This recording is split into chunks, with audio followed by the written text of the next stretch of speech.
My name is Maris Dean. I'm 34 years old, a cardiology resident, and a single mother of 3-year-old twins. 2 months ago, I was lying in an emergency room bleeding internally after a car accident. My hands were shaking as I dialed my parents' number.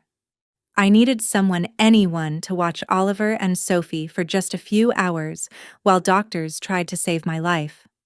What I got instead was a text message in our family group chat that read, "You've always been a nuisance and a burden. We have Taylor Swift tickets with Claire tonight. Figure it out yourself." So I did. From my hospital bed, I called a nanny service, paid triple the rate, and made a decision that would change everything. I cut them off completely. The monthly mortgage payments, the health insurance, the car repairs, everything I'd been quietly paying for over the past 8 years. Gone. 2 weeks later, there was a knock on my door. Before continuing, please take a moment to like and subscribe to the channel, but only if you genuinely enjoy this story. I'd also like to know where you're watching from and what time it is where you are. I love connecting with listeners from all over the world. Now let me continue my story. Growing up in the Dean household, I learned early that love came with a ranking system. My older sister Claire was the star. Always had been. She was 3 years older than me, effortlessly beautiful, and had this magnetic quality that made our parents light up whenever she walked into a room. When Claire announced she wanted to pursue fashion design, my mom cried happy tears. Dad called her our little visionary. When I said I wanted to become a doctor, Dad simply nodded. That's practical. That was it. Practical. I told myself it didn't matter. So I buried myself in textbooks, aced every exam, and clawed my way into one of the top medical schools in the country. 4 years of undergrad, 4 years of medical school, 3 years of residency specializing in cardiology. The day I graduated from medical school should have been one of the proudest moments of my life. My parents arrived 2 hours late. Sorry, sweetheart. Mom said, not quite meeting my eyes. Claire had an emergency meeting with a potential investor. We had to drop her off first. No flowers, no celebration dinner. Just a quick photo in the parking lot before they rushed off again, because Claire needed emotional support after her meeting. Compare that to Claire's first fashion show 3 years earlier. The whole family flew to New York. 5-star hotel. Front row seats. Dad posted 17 photos on Facebook with captions like, "So proud of our talented girl." I got a parking lot photo and a lukewarm "Congrats, honey." I told myself it made sense. The story you are listening to is a combination of real-life family situations, partially fictionalized with the aid of artificial intelligence. The purpose is to deepen the emotional experience and help convey the message. I hope it resonates with you. And if it doesn't, that's okay too. Please rest well and take care of yourself tonight. Claire needed more support. Fashion was unpredictable, unstable, competitive. Medicine, on the other hand, was stable, reliable. I could handle things on my own. At least that's what I believed back then. What I didn't understand yet was that my parents' favoritism wasn't just emotional, it was financial. And I was the one paying for it. It started 8 years ago, not long after I finished medical school. One evening, my phone rang while I was studying for my residency exams. When I answered, my dad's voice sounded tight, the kind of tight that comes from someone who hates asking for help, but is about to do it anyway. "Maris," he said slowly, "we're in a bit of a bind right now." I remember sitting up straighter. "What kind of bind?" "The mortgage payment is due this week," he said. "Things are just tight this month. Could you help us out? Just this once." Just this once. That's exactly how he said it. There was hesitation in his voice, almost embarrassment, and that alone was enough to make my decision for me. They were my parents. Of course I would help them. That same night, I transferred $2,400 to their account without a second thought. I didn't ask questions. I didn't ask when they would pay me back. I just assumed it was temporary. But just this once quietly became every month. First, it was the mortgage. Then my dad's company dropped their health insurance plan and suddenly they needed help covering premiums. Another $800 every month. After that came the emergencies. The car repair that couldn't wait. The roof leak during a bad storm. The furnace that broke down in the middle of winter. Each time my phone would ring, and each time the conversation would begin the same way. Maris, we hate to ask, but... And every single time I said yes. Not once did I say no. Even when my own life started falling apart. When I got pregnant with the twins, their father walked out during my 5th month. Just disappeared from my life like he'd never been there. One night during my pregnancy, I had a frightening bleeding episode and ended up in the hospital. I remember lying there terrified, staring at the ceiling, feeling more alone than I ever had in my life. So I called my parents. I didn't ask for money. I didn't ask them to fix anything. I just wanted them there. "Oh, honey," my mom said over the phone, her voice sympathetic but distant. "We wish we could come." There was a pause. "But Claire is so stressed right now after her show in Milan," she continued. "She really needs us." They didn't come. Not that night. Not for the birth of the twins. Not for the first month afterward when I was barely sleeping trying to care for 2 newborns while studying for my board exams. But the automatic transfers from my account kept going out. $2,400 for the mortgage, $800 for insurance, plus whatever else came up. I kept track of everything in a spreadsheet. I'm not even sure why. Maybe the doctor in me liked numbers. Or maybe some small part of me needed to see the truth written down in black and white. The numbers were staggering. 8 years. About $320,000, give or take. A quiet river of money flowing out of my account and straight into my parents' lives. I never asked them to thank me. I never expected praise. I certainly didn't expect a parade. But I also never expected to be called a burden by the very people I had been carrying for almost a decade. The reckoning was coming. I just didn't know it yet. The accident happened on a Tuesday evening.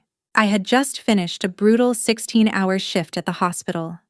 My body felt like it was running on fumes, the kind of exhaustion that settles into your bones after too many nights of broken sleep and too many hours standing under fluorescent lights.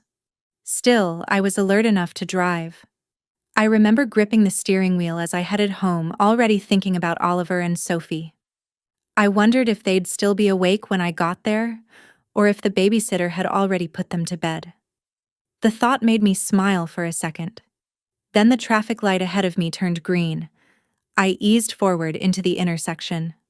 I never saw the truck. It came out of nowhere, running the red light at nearly 50 miles an hour. There was no screech of brakes, no warning. Just impact.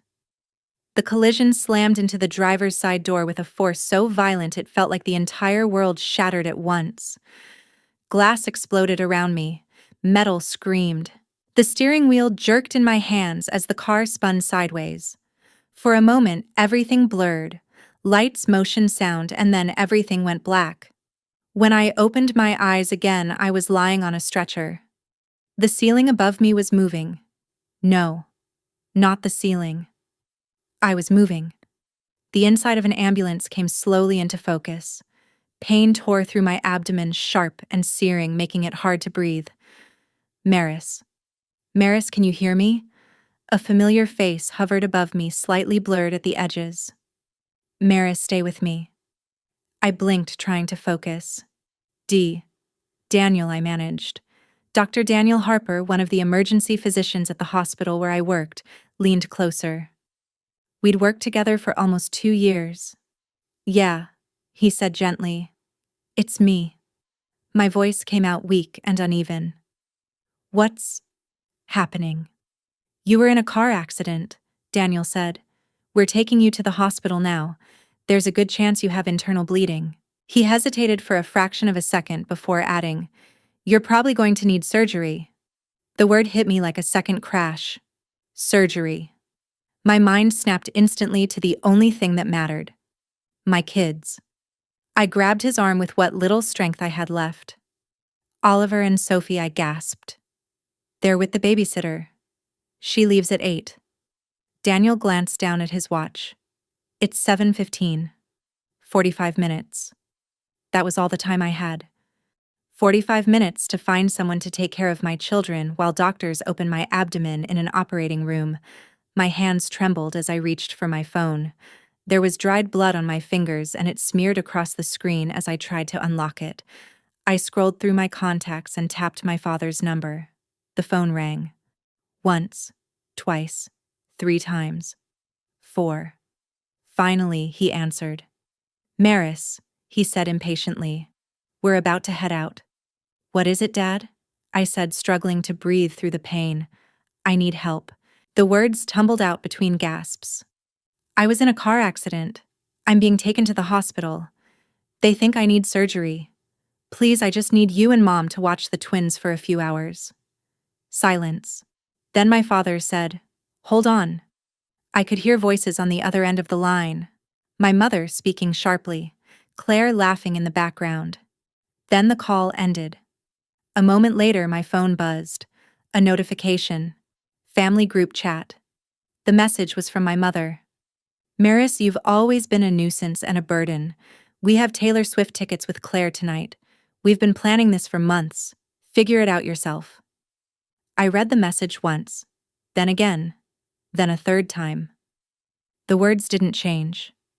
Another message appeared. From my father. You're a doctor. You're used to hospitals. Don't make this into a bigger deal than it needs to be. And then Claire. No words. Just a laughing emoji. That was it. That was all I was worth to them. A laughing emoji while I lay bleeding in the back of an ambulance. Across from me, Daniel was watching my face carefully. I hadn't even realized he could see my phone screen until he spoke. Maris, he said quietly. What did they say? I couldn't answer. Something had cracked open inside me, and it wasn't just the internal bleeding. I need a phone, I whispered. One with internet. Mine's about to die. Without hesitation, Daniel reached into his pocket and handed me his phone. I searched quickly for emergency nanny services, found one that offered 24-hour availability and dialed. My voice sounded strangely calm as I explained the situation.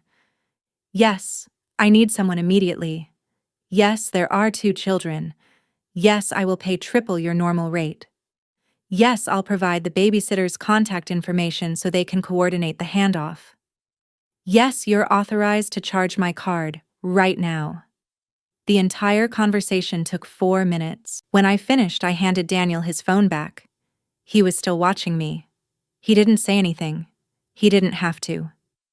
Can you screenshot those messages? I asked quietly, holding up my phone before the battery died. He nodded slowly. Yeah, he said. I can do that. I closed my eyes as the ambulance pulled into the hospital bay.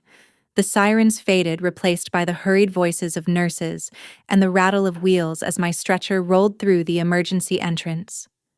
The pain was overwhelming now, but strangely, it didn't feel like it was coming from my abdomen anymore. It felt deeper than that. From that hospital bed with an IV already in my arm and fear pressing heavily against my chest, I made what turned out to be the easiest decision of my life. The surgery lasted 4 hours.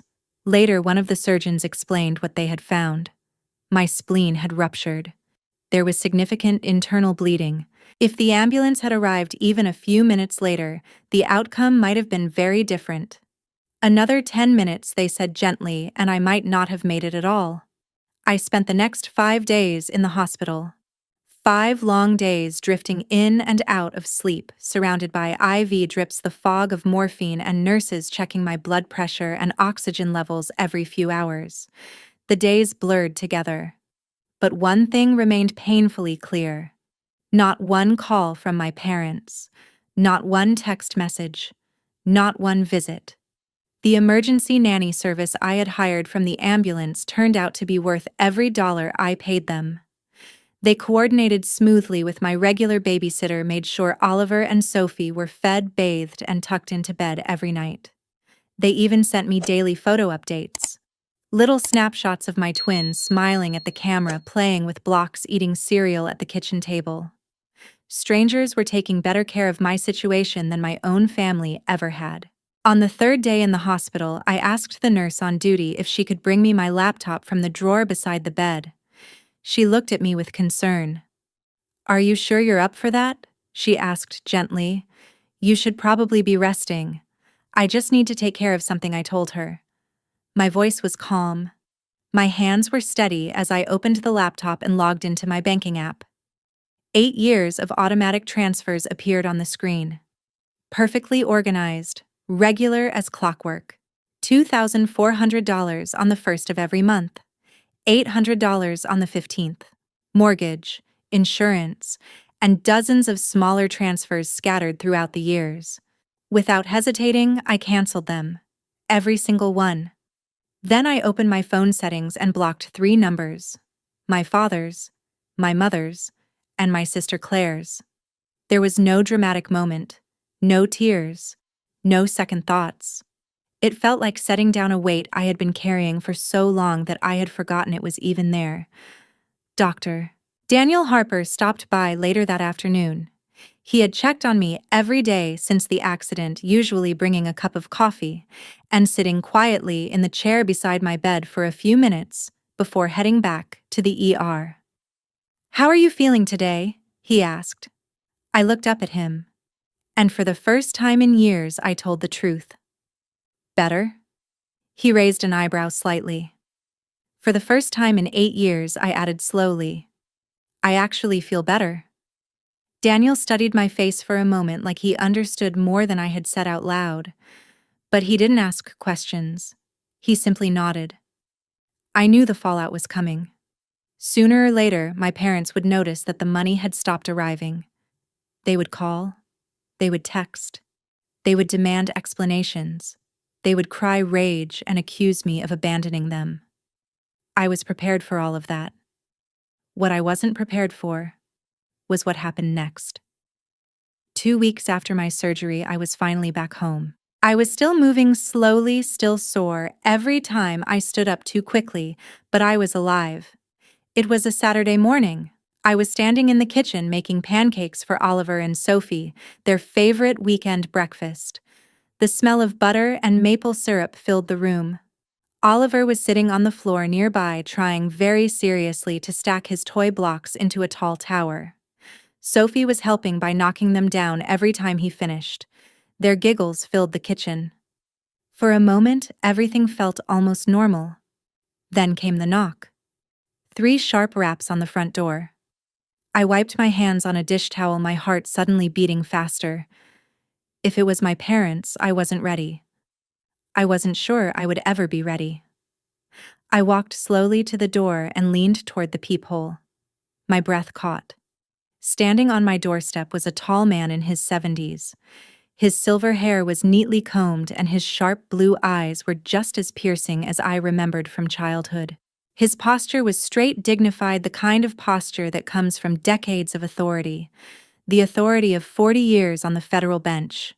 My grandfather, Judge Edward Dean. I hadn't seen him in almost 3 years. My parents always had some excuse for why we couldn't visit. Too busy, too far, too inconvenient. I opened the door, and before I could say a word, he stepped forward and pulled me into a hug so tight it made my healing incision ache. "Maris," he said, his voice rough with emotion, "let me look at you." He stepped back and studied my face carefully, his gaze eventually dropping to the place where my hand rested protectively over my abdomen. "I know everything," he said quietly. "Aunt Eleanor told me." Aunt Eleanor, my mother's younger sister. The only person in the entire family who had ever openly questioned the way my parents treated me. "Grandpa, I started. He raised a hand, gently stopping me. "You don't need to explain anything," he said. Then he reached into the inside pocket of his jacket and pulled out an envelope. Cream-colored. Elegant. Formal. He held it out to me. An invitation. "My 71st birthday party is next Saturday," Grandpa said as he handed me the envelope. The whole family will be there. His eyes met mine, steady and serious.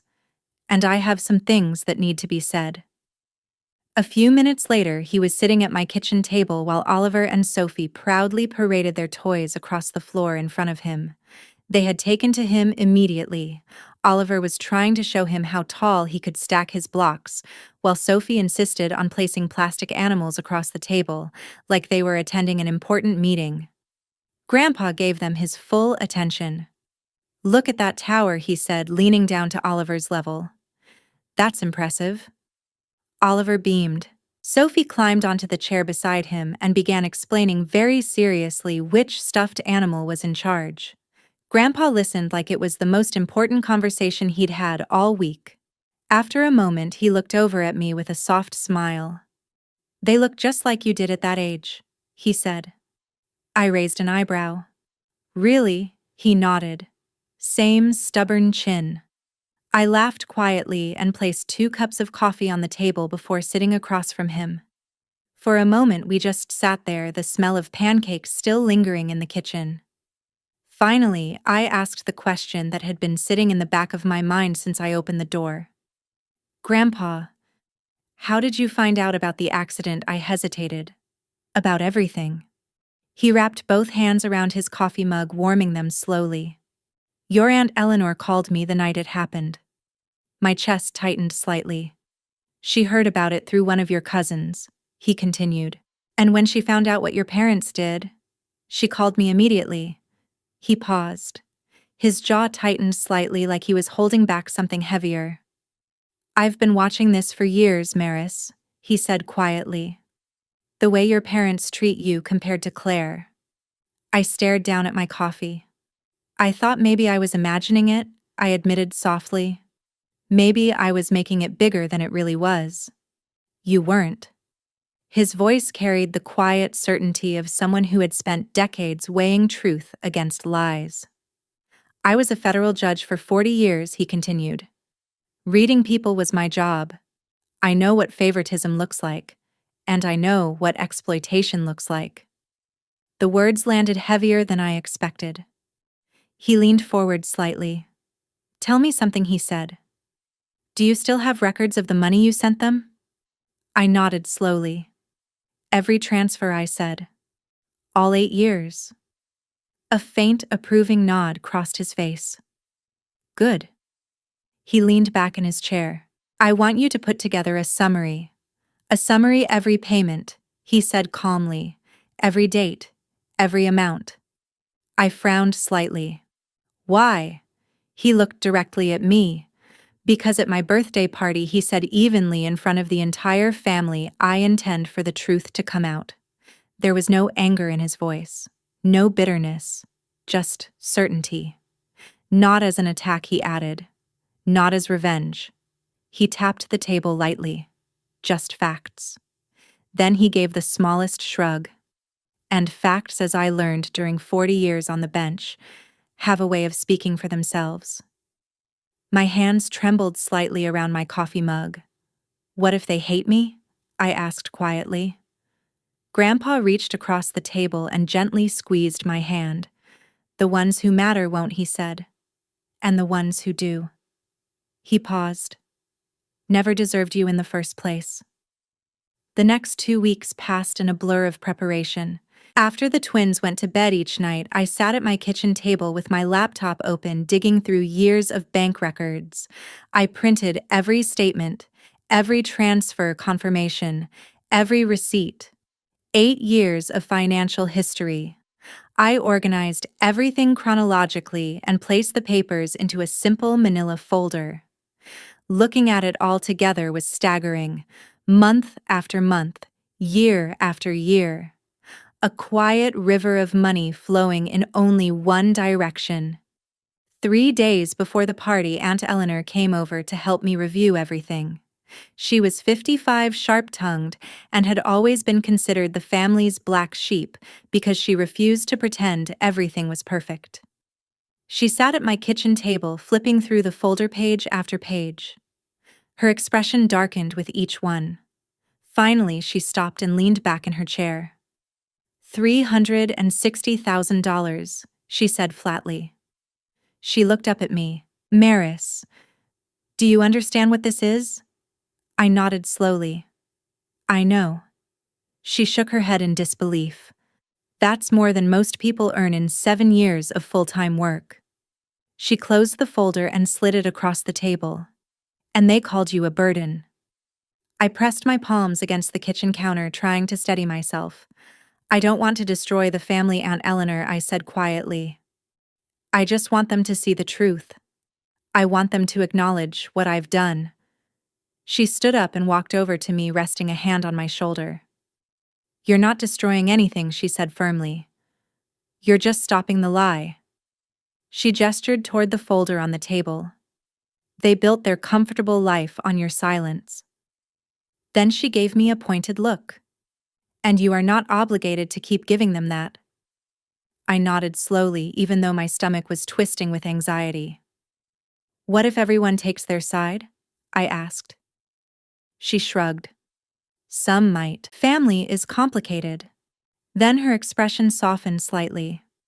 But your grandfather carries a lot of weight in this family, she said. And more importantly, she tapped the folder once. You have the truth. That evening, my phone buzzed with a message from a cousin I barely spoke to. I almost ignored it. Almost. But something made me open it. Heard you and your parents had a falling out, the text read. Claire's been telling everyone you've been acting erratic since your accident. There was a pause before the next line. Just thought you should know. I stared at the message for a long moment. So that was their plan. Before I had even stepped into my grandfather's house, they were already rewriting the story, painting me as unstable, emotional, unreliable. Setting the stage, preparing their defense. I exhaled slowly and locked my phone. I hadn't wanted a fight, but it seemed they were bringing one anyway. Grandpa Edward Dean's house sat on 3 acres of perfectly manicured land at the edge of town. It was a sprawling colonial estate with tall white columns and a wraparound porch that looked like something out of a magazine. The place had been in the family for decades. It had the kind of presence that whispered old money and quiet authority. The kind of place where reputations were made or destroyed. As I pulled into the circular driveway that Saturday evening, my hands tightened slightly on the steering wheel. Oliver and Sophie sat in their car seats behind me, both talking excitedly about the big house and the balloons they could see through the front windows. More than 40 cars were parked along the drive and the surrounding lawn. The entire family was here. I glanced down at the navy blue dress I had chosen earlier that afternoon. Simple, professional, understated. I hadn't come here to cause a scene. I had come to tell the truth. The manila folder rested in my bag on the passenger seat. 8 years of financial records. 8 years of silence. 8 years of being the quiet one who kept everything running. Tonight, that silence was ending. Inside, the party was already in full swing. Waiters moved through the crowd carrying trays of champagne glasses. A string quartet played softly in the corner of the large living room. Crystal glasses and polished silverware sparkled beneath the light of the chandelier overhead. It looked elegant, civilized, perfect. But beneath the polished surface, I could already feel the tension waiting to erupt. I spotted my parents almost immediately. They were standing near the fireplace. My father, Richard Dean, wore his best suit and carried himself with the same quiet confidence he had always used around extended family, the posture of a man who believed he was respected. My mother, Helen Dean, stood beside him in a cream-colored dress, laughing at something one of my aunts had said. Then they saw me. My mother's laugh died instantly. My father's face went rigid. For several long seconds, none of us moved. Then Claire appeared. My older sister glided across the room toward me in a sleek designer dress that probably cost more than my monthly student loan payment. Her smile was flawless. Her eyes were not. They were cold. "Oh, Maris," she said lightly, leaning forward to air kiss my cheek. "You made it." Her voice carried the faintest hint of amusement. "We heard about your accident," she continued. "Nothing too serious, I hope." I held her gaze. "A ruptured spleen," I said calmly. "Internal bleeding. I almost died." Her smile faltered for a split second. "Mom said it was just a fender bender," she replied. "Mom wasn't there." I shifted Sophie slightly on my hip. "None of you were?" For a brief moment, Claire's composure cracked. Then the polished mask slid back into place. "Well," she said, patting my arm with exaggerated sympathy, "you look fine now. That's what matters." She drifted away into the crowd before I could respond, but I could feel it, like distant thunder rolling across the sky. This was only the beginning. The attack came 30 minutes later. I was standing near the refreshment table pouring fruit punch for Oliver and Sophie when I heard Claire's voice carry across the room. Loud, deliberate. "I'm honestly so worried about Maris." She was standing near the dessert table with a group of aunts and cousins. Every head in the cluster turned toward her. "The accident really affected her," Claire continued sadly. "She's been saying the strangest things." My back stayed turned to them, but every word landed like a small knife. "She cut off all contact with Mom and Dad for no reason," Claire added. A few people gasped quietly. My mother stepped forward beside her, dabbing at the corner of her eye with a handkerchief. "We've tried everything," Helen said, her voice trembling just enough to sound convincing. "Calls, texts. She won't respond." She sniffed softly. "I think she may be having some kind of breakdown." "Oh dear," someone murmured. "Poor thing." Claire nodded solemnly. "She's always been the sensitive one," she said. "Remember how dramatic she was as a teenager?" A few relatives chuckled awkwardly. "I think the stress of being a single mom has just been too much for her." I felt the shift in the room immediately, the way conversations quieted, the way people began glancing in my direction. Pity, concern, whispered speculation. I said nothing. I simply handed Oliver his cup of juice and smoothed Sophie's hair. If they wanted to tell their story first, they could. The truth was still coming. A moment later, Aunt Eleanor appeared beside me. Her voice was low and furious. "What do you think about my grandfather showing up like that? Do you think he came to help me finally set the record straight and bring the truth out? If you believe Grandpa will help me get the justice I deserve, leave a 1 in the comments. Your thoughts really matter to me. Hearing your opinions and support helps me feel less alone and reminds me that someone out there understands what I'm going through." "They've been laying the groundwork all week," Aunt Eleanor murmured beside me, her voice tight with anger. "Calling relatives, planting little seeds everywhere. They know something's coming, so they're trying to discredit you before you even speak." "I know," I said quietly. She studied my face for a moment. "Are you okay?" Instead of answering, I looked across the room. My grandfather, Judge Edward Dean, stood near the far wall, a glass of whiskey resting calmly in his hand.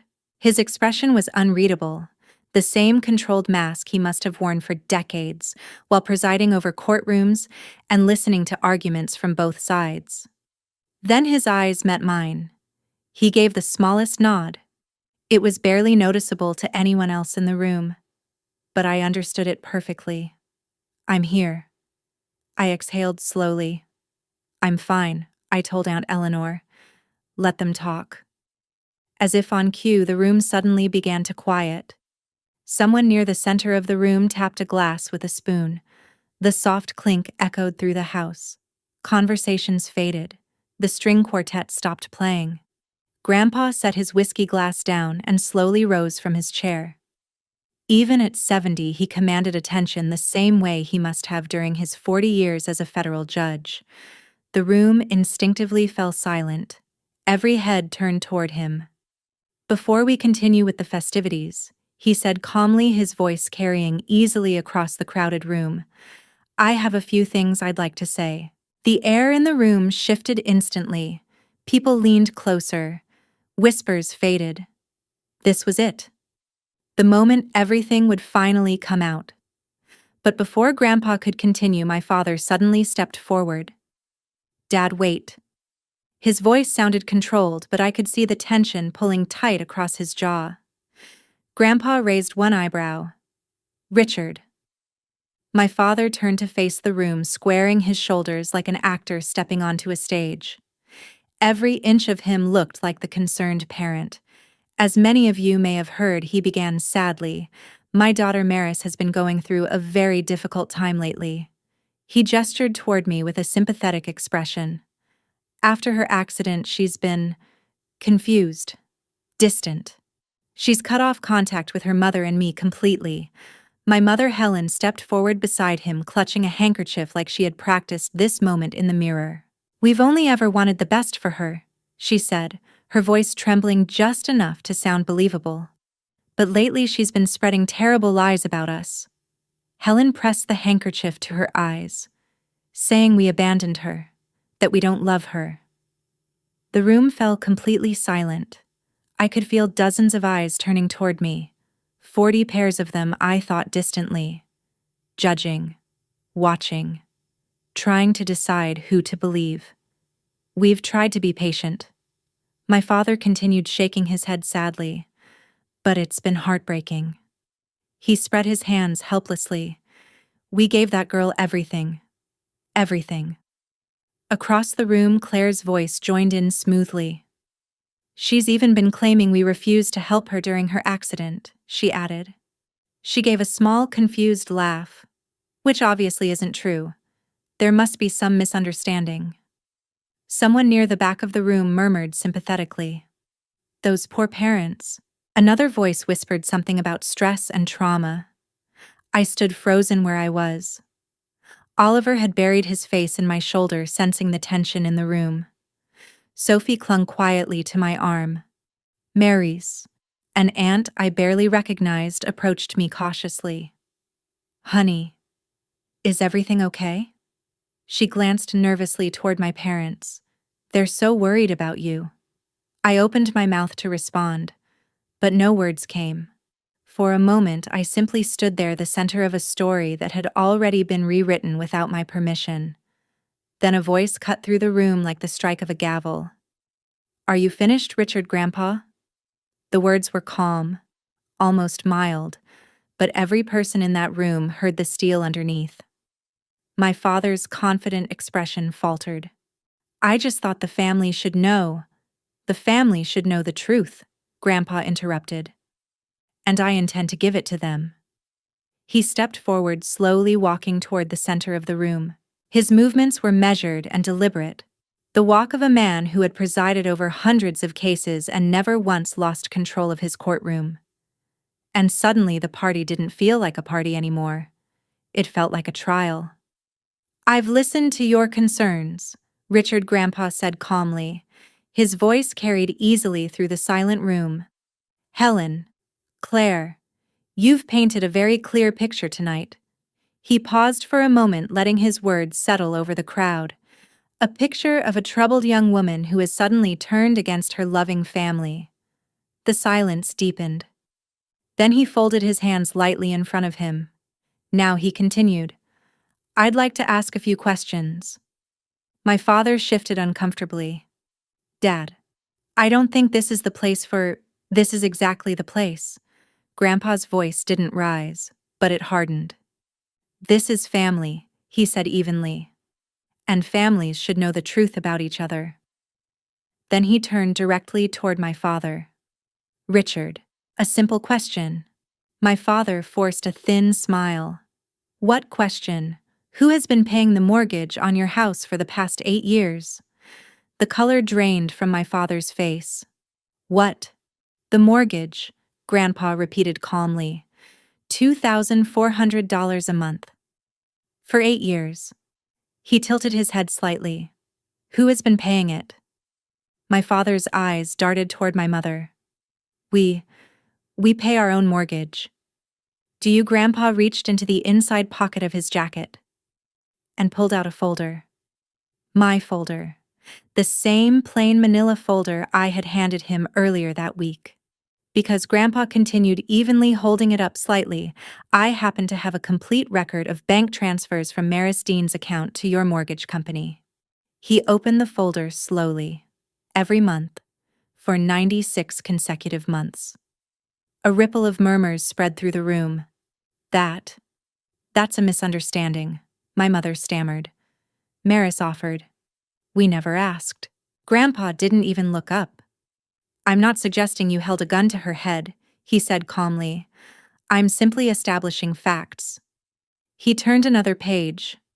Let's share a few numbers with the family. I think they'll find them illuminating. Across the room, Claire had gone pale. My father's hands were clenched so tightly at his sides that his knuckles had turned white. My mother looked like she might faint. And I stood there holding Oliver and Sophie, my heart pounding as the truth began unfolding piece by piece. 8 years, Grandpa said as he read from the folder. Let's break that down. The room was completely silent now. Even the string quartet had stopped playing. Mortgage payments, Grandpa continued. $230,400. He looked up briefly. That is the house Richard and Helen Dean live in, the same house they claim to pay for themselves. Someone in the room gasped quietly. Grandpa flipped to the next page. Health insurance premiums. $76,800. He glanced toward my father. When Richard's company dropped their coverage, Maris quietly picked up the bill. Another page turned. Car repairs, home maintenance, emergency expenses, approximately $45,000. Then another page. Cash gifts and financial support for Claire's fashion ventures, $12,000. Finally, Grandpa closed the folder. Total. $364,200, give or take. The silence that followed was deafening. Then Aunt Eleanor stepped forward beside him. For context, she said clearly, looking around the room, that's more than most people earn in 7 years of full-time work. She gestured toward me. Maris did this while completing one of the most demanding medical residencies in the country, and raising newborn twins alone. My mother's voice cracked. We never forced her. No one said you forced her, Grandpa replied calmly. But I am curious about something. He looked directly at them. In 8 years of receiving that support, how many times did you say thank you? No answer. The room waited. How many times did you visit her in the hospital after her twins were born? Silence. How many times did you show up for her when she needed you? Still nothing. Then my mother began crying. Not the delicate, sympathetic tears she had displayed earlier. These were loud, ugly sobs. We thought she was fine, my father said weakly. His voice sounded hollow now. She never complained. She always managed. Grandpa repeated the words slowly. She managed. Then his eyes hardened. Because she had to. He paused. Because you taught her that her needs didn't matter. An uncle near the back of the room shook his head slowly. Jesus, Richard, he muttered. $360,000. And you called her a burden. My father flinched as if the words had physically struck him. But Grandpa wasn't finished. There's one more thing the family should hear, he said calmly. He reached into his pocket and pulled out his phone, adjusting his reading glasses as he unlocked the screen. 2 months ago, Grandpa continued, Maris was in a very serious car accident. The room fell silent again. She was bleeding internally and being rushed to emergency surgery. My chest tightened slightly as I watched him speak. From the ambulance, Grandpa said she called her parents. He turned slowly and looked directly at my mother and father.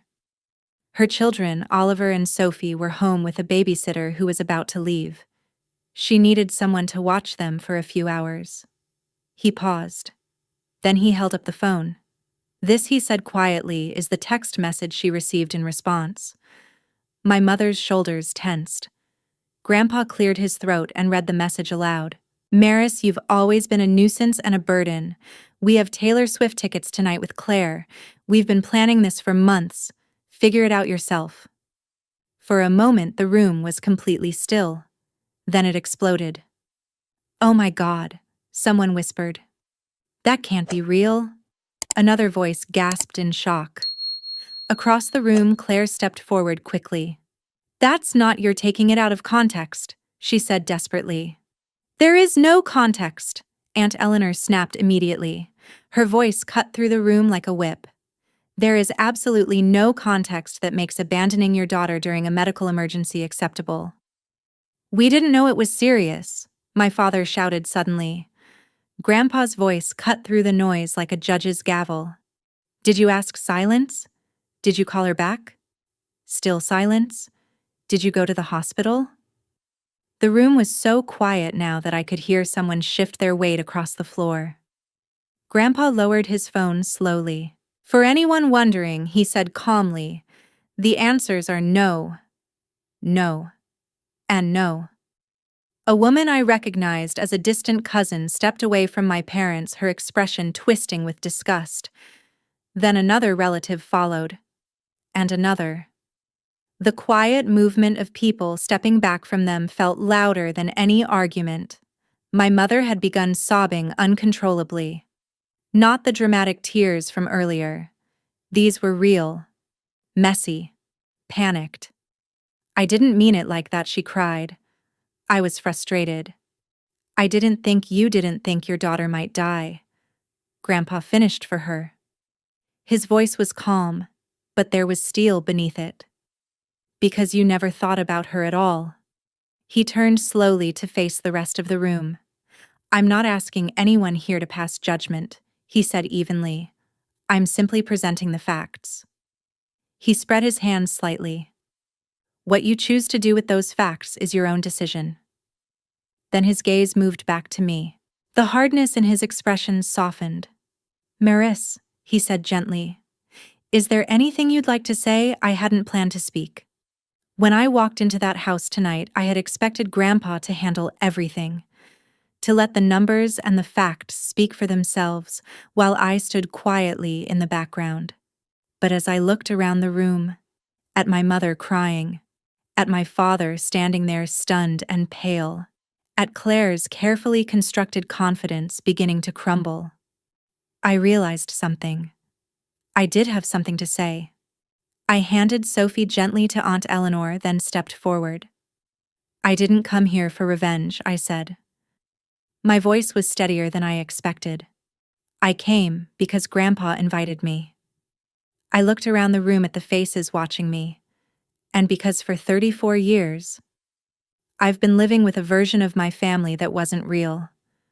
A few relatives exchanged glances, a version where I was the strong one. I continued. The reliable one, the one who didn't need anything. I looked directly at my parents. For years, I had believed every explanation they gave me. "I believed you," I said quietly, "when you told me Claire needed more support because her career was harder." My voice trembled slightly, but I didn't stop.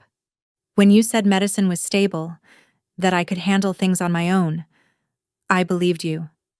A tear slid slowly down my cheek. I didn't wipe it away. "And I tried," I continued. "I tried to be exactly what you needed me to be." My father shifted uncomfortably. My mother was still crying. But that night in the ambulance, I said softly when I was bleeding and terrified, "I finally understood something." I looked at them steadily. "I wasn't strong to you." I paused. "I was convenient." The words hung heavily in the air. "I wasn't reliable," I continued. "I was exploitable. And no matter how much I gave, it would never be enough to make you see me the way you see her." Around me, several relatives had stepped closer. One of my aunts placed a gentle hand on my arm. A cousin near the back of the room nodded slowly, his eyes shining with emotion. My father opened his mouth. "Maris, I'm not finished." My voice wasn't loud, but it stopped him. "I don't hate you," I said quietly. That seemed to surprise everyone. "But I can't keep pretending that this is okay." I took a slow breath. I can't keep buying love that should have been free. Across the room, one of my uncles turned toward my father in disbelief. "How could you do this, Richard?" he demanded.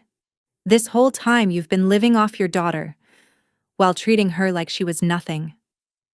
The mood in the room had completely shifted now. I could feel it. People weren't whispering sympathetically about my parents anymore. They were staring at them, judging them. My father's voice suddenly sounded desperate. "So what now?" he asked. "You've humiliated us in front of the entire family." His eyes burned into mine. "Are you happy?" I shook my head slowly. "I'm not happy, Dad. None of this makes me happy." The room remained completely still, but I'm also not sorry. I lifted my chin slightly, because this isn't about humiliation, it's about honesty. For the first time in 8 years, I said firmly, our family finally knows the truth. Not your version. Not Claire's version. The truth. Claire stepped forward suddenly. "This is ridiculous," she snapped. "You're acting like we're monsters." She crossed her arms. "We're your family. Families help each other." "You're right." I turned to face her. "Families do help each other." Then I asked quietly, "Where were you when I was pregnant and alone?" Claire didn't answer. "Where were you when I was raising 2 newborns while studying for my board exams?" Silence. "Where were you when I was bleeding out in the back of an ambulance?" Her mouth opened slightly, but no words came out. I turned back to my parents. "From now on," I said calmly, "I won't be sending money anymore." Gasps rippled through the room. "Not because I can't afford it," I continued, "but because financial support should be a gift, not an obligation. And in a real family, it should flow both ways." My mother stepped toward me, reaching out with trembling hands. "Maris, please, I'm not cutting you off forever," I said before she could finish. "But I need space. Real space. Not a few weeks of guilt-tripping before everything quietly goes back to the way it was." I looked directly at them. "I need you to actually think about what you've done, and if one day you can truly acknowledge it."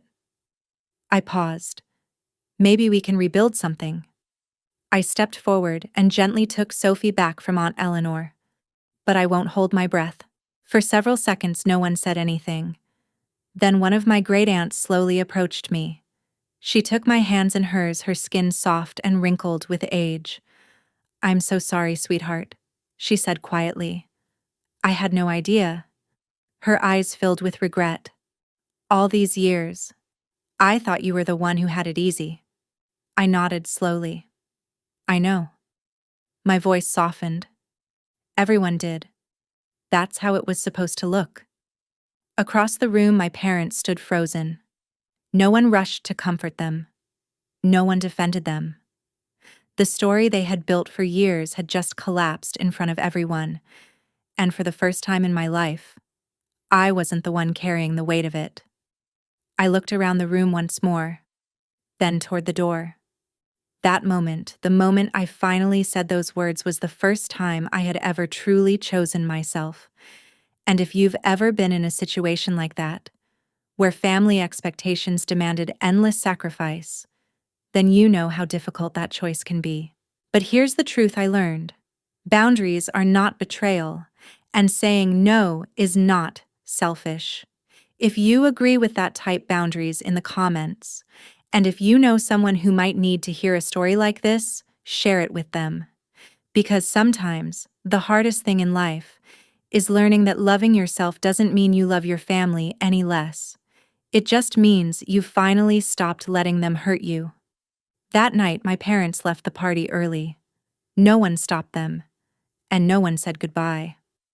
My father helped my mother to the car while she sobbed into his shoulder. Claire followed behind them with her head lowered, refusing to meet anyone's eyes as they walked across the driveway. The confidence she had carried into the party was completely gone. No one tried to stop them. No one rushed after them. The front door closed quietly behind them, and the silence that followed felt heavy, but not uncomfortable. It was the kind of quiet that settles after a violent storm finally passes. For the first time that evening, people began to breathe again. In the days that followed, the fallout came quickly. My phone buzzed constantly with messages from relatives. Cousins I hadn't spoken to in years suddenly reached out. Aunts and uncles who had always believed my parents' version of our family began rethinking everything they thought they knew. One afternoon, I received a message from my cousin Rachel. "I always thought you were the difficult one," she wrote. "Claire made it sound like you pulled away from the family for no reason." There was a pause before the next message appeared. "I'm really sorry I believed that." I stared at the text for a long moment before replying with a simple thank you. The family group chat, the same one where I had received that devastating message from my mother, went completely silent. A few days later, it disappeared entirely. Deleted, as if it had never existed. But the bigger change happened quietly. My parents slowly found themselves excluded from family gatherings. No one made a dramatic announcement. No one declared sides. It just happened. 3 weeks later, when my cousin Michael celebrated his 40th birthday, my parents weren't invited. When Aunt Eleanor hosted Easter brunch, their names weren't on the guest list. When relatives met for weekend dinners or holiday planning, they simply stopped including them. The invitations stopped coming, and gradually, they stopped showing up. 2 weeks after the party, my phone rang from an unfamiliar number. I stared at the screen for a moment before letting it go to voicemail. A few seconds later, the message notification appeared. I listened to it once. "Maris, please." My mother's voice pleaded. "We need to talk." She sounded exhausted.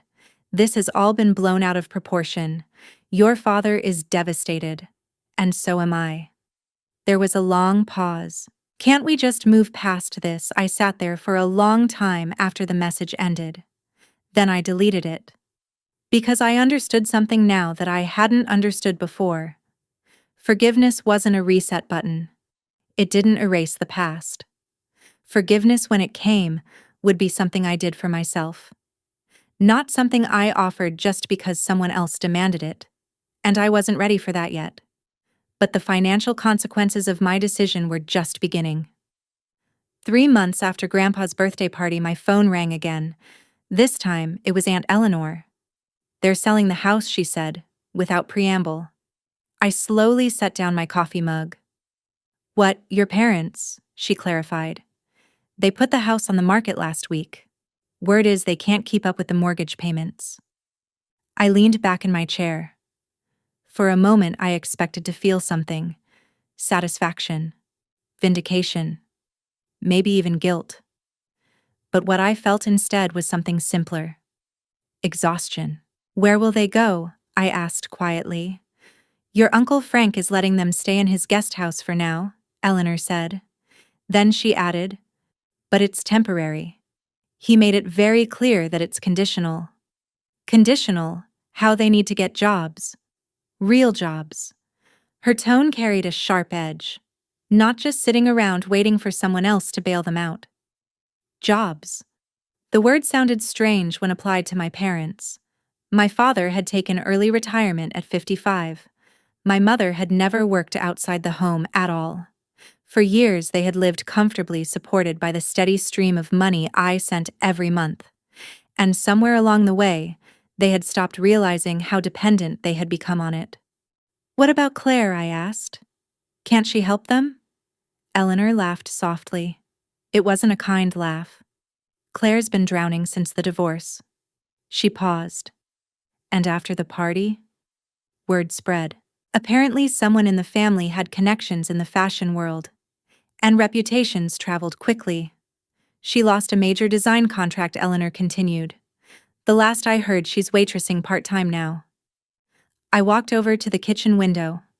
Outside, Oliver and Sophie were playing in the backyard, chasing each other across the grass and laughing loudly. "I don't want them to suffer," I said quietly. "I know you don't," Eleanor replied gently. "That's because you're a good person." Her voice softened.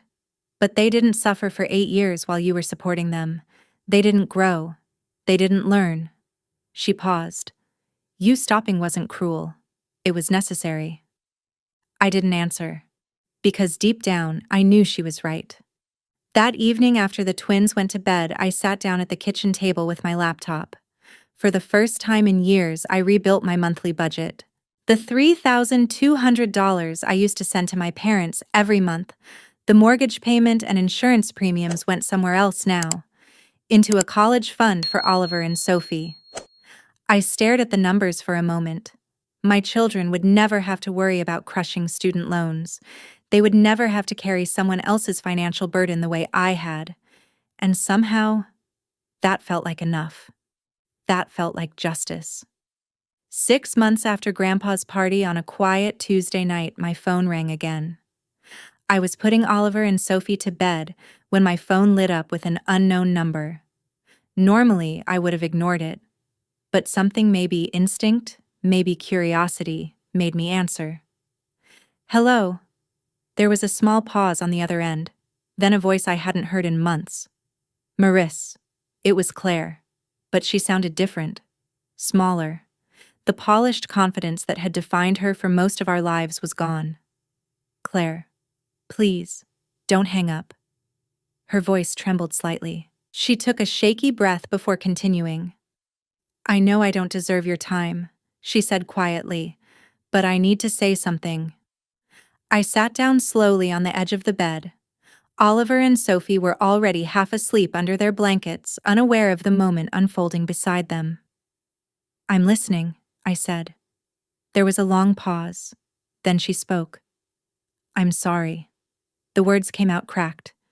I'm so sorry for everything. For the way I treated you. For the things I said. Her voice faltered.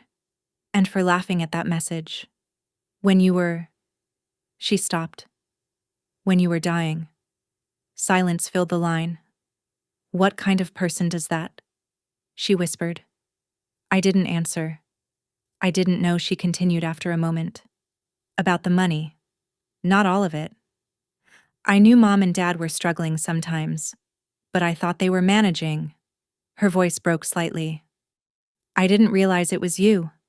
For 8 years. She exhaled shakily. Maris, how did I not know? Did you ever ask? I asked quietly. Silence. Then her answer came in a whisper. No, I didn't ask. Because I didn't want to know. Another pause. I liked being the favorite, she admitted. I liked that everything came easy for me. A bitter laugh escaped her. Well, nothing's easy anymore. I heard about the contract, I said. Yeah, she replied softly. Turns out reputation matters in the fashion industry. Funny how that works. For a moment, neither of us spoke. Then she said something that surprised me. I'm not calling to ask for money. And I'm not asking for forgiveness. Her voice steadied slightly. I just wanted you to know that I see it now. What I was. What Mom and Dad did. I see all of it. I took a slow breath. Then start from there, I said. Stand on your own feet. Be better. She sniffed softly. I'm trying. Good. I ended the call, and for the first time in a long time, I felt something close to hope. 6 months after that phone call, 1 full year after the accident that changed everything, I stood in the living room of my new apartment, watching the sunset through the large windows. The place wasn't big. 2 bedrooms, 1 bathroom, a small kitchen. But it was only 5 minutes from the hospital and located in a good school district. And most importantly, it was mine. No mortgage payments going to parents who never appreciated them. No insurance premiums for people who had once called me a burden, just rent, utilities, and a college fund growing steadily every month for Oliver and Sophie. That evening, the twins were at Grandpa Edward's house for the afternoon. Over the past year, he had become a permanent part of our lives. Every Sunday, he picked them up for what he called adventures. Trips to the zoo, walks in the park, ice cream outings that I pretended not to know about. They're good kids, he told me once. You're raising them right. Hearing that from him meant more to me than he probably realized, and Aunt Eleanor had become something more than just family. She had become a friend. We had dinner together at least twice a month now. She helped me navigate the emotional aftermath of the party, the boundaries, the guilt, the strange feeling of finally putting myself first. "You know what I admire about you," she told me recently over dinner. "You didn't become bitter. A lot of people would have. You had every right to." I had smiled slightly. "What would be the point?" I replied. "Bitterness is just drinking poison and expecting someone else to get sick." As for my parents, we hadn't spoken directly since that voicemail. But family whispers carried news from time to time. They were still staying at Uncle Frank's guest house. My father had taken a part-time job at a hardware store. My mother had started doing bookkeeping for a small local church. They weren't thriving, but they were surviving. Some days I wondered if they thought about me, if they missed their grandchildren, if they regretted anything. But those weren't questions I needed to answer anymore. I had spent 34 years carrying their expectations, their needs, their silence. It was finally time to put that weight down. If you've stayed with me through this entire story, I want to leave you with one final thought. Not advice, just something I learned the hard way. For most of my life, I believed love was something you earned, that if I gave enough, sacrificed enough, asked for nothing in return, eventually the people who were supposed to love me would see my value. But I was wrong. Love isn't a transaction. It's not a reward for being useful. And no amount of money, time, or effort can buy something that should have been freely given from the beginning. The family I have now, Grandpa Edward, Aunt Eleanor, and friends like Dr. Daniel Harper who stood by me when my own parents they didn't love me because of what I could provide. They loved me because of who I am. And that makes all the difference. It took almost dying on an operating table for me to understand that. I don't know what will happen next with my parents. Maybe someday they'll truly change. Maybe one day they'll reach out with genuine remorse and a willingness to rebuild something real. If that day comes, I'll think about it. But I won't wait for it. I won't shape my life around the hope of something that might never come. My life is mine now. My energy, my resources. Standing in that room and finally speaking the truth taught me something I wish I had understood much earlier. Being strong doesn't mean carrying everyone else's weight forever. Sometimes strength means setting a boundary even when the people you're standing up to are the ones who raised you. I spent years believing that if I gave enough money, time, patience, love would eventually come back to me. But real love doesn't have to be purchased or proven through sacrifice. It shows up when you need it most. I'm curious what you would have done if you were in my place that night in the ambulance or standing in that room with everyone watching. Would you have stayed silent or chosen to speak? And wherever you're listening from right now, I'd truly love to know. Stories like this travel much farther than we think. If this one made you pause, reflect, or even helped you see your own situation a little more clearly, then your small action today can help someone else too. A single subscription from you helps this story reach another person who might need the courage to stand up for themselves. Your like, comment, or share could change how someone sees their own life. So if you feel this message matters, help it travel a little further.